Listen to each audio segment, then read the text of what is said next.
Et vous autres tous, rappelez-vous bien de ça. Si vous faites les moutons, vous serez tondus. Et ces gens-là ne s'arrêtent pas à la peau.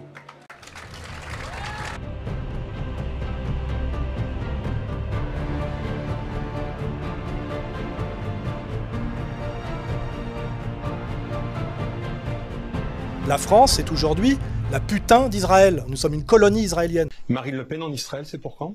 Ah ben, je sais pas, il faut demander ça au gouvernement israélien. Parce que je ne viendrai en Israël que si je suis invité, bien entendu. Voilà. Si je suis invité, bien entendu.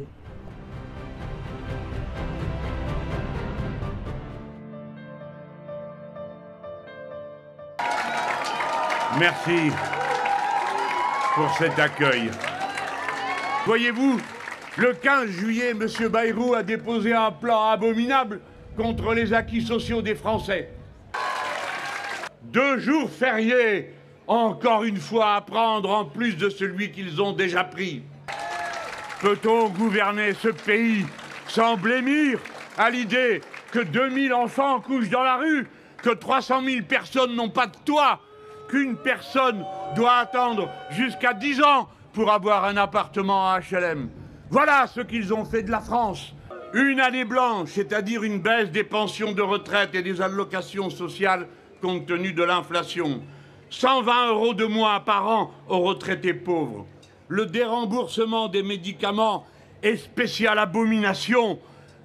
Des remboursements pour les Français atteints d'affections de longue durée, ce qui est le contraire de la promesse de la sécurité sociale, à chacun selon ses moyens, mais à chacun selon ses besoins, sans chipotage ni marchandage quand il s'agit de la maladie.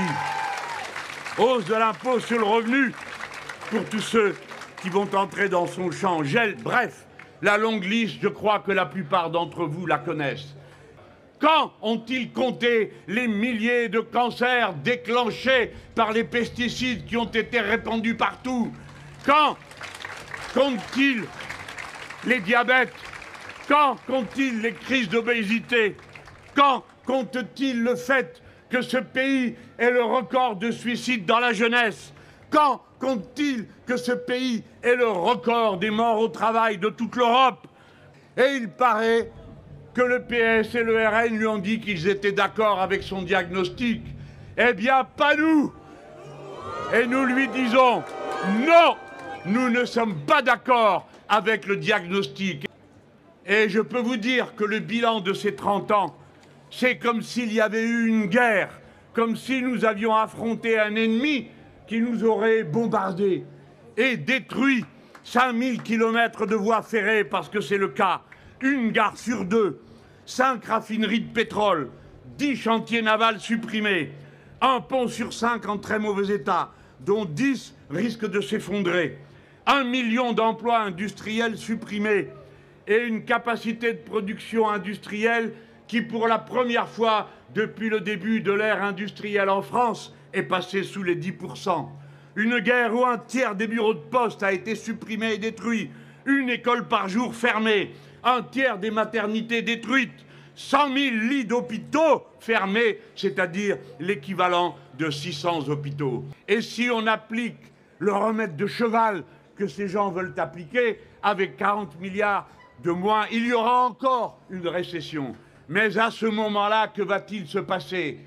Il va se passer que les Français qui perdront leur travail, les commerçants, les artisans, les restaurateurs, les coiffeurs, que sais-je encore, qui perdraient leur emploi, ne pourront plus rembourser les dettes privées qu'ils ont, soit pour payer sa voiture, soit pour payer les achats de sa maison, ou que sais-je encore.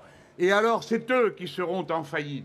Et les entreprises qui ne produiront plus parce qu'elles n'auront plus les commandes populaires, car 53% de la consommation de ce pays, c'est ce qui anime la croissance. Pas de consommation, pas de production, pas d'emploi. Autrement dit, ils vont provoquer une crise de la dette privée. Où et quand va-t-il trouver les 150 milliards que M. Macron a promis pour créer de nouvelles centrales atomiques? Où et quand va-t-il trouver les 100 milliards supplémentaires qu'il va falloir trouver, puisque l'ardoise s'élève à 150 milliards, pour payer ce qu'on a décidé de payer aux Nord-Américains en consacrant 5% de la richesse de notre pays à des armements que nous sommes priés de leur acheter. Ces gens mentent, mais leur mensonge a un sens.